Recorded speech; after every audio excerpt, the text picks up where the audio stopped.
Здесь был холодильник. Там были базы. Здесь газовый участок. Там пошел Булавский поселок.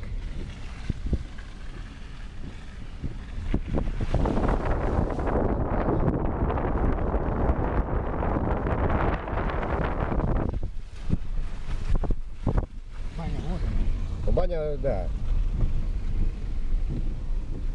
Там были гаражи. Электростанция.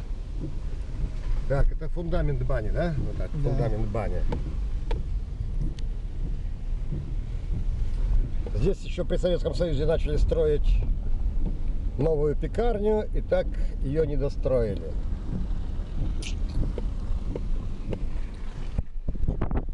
Работала? Да. Она и сейчас как бы в рабочем состоянии. Так, здесь огороды. Въезд в поселок. Пожарная часть. Так, туда дорога на 2-й километр, на кладбище. Сюда мы носили под музыку похоронный марш тех, кто покидал эту землю и уходил в небеса.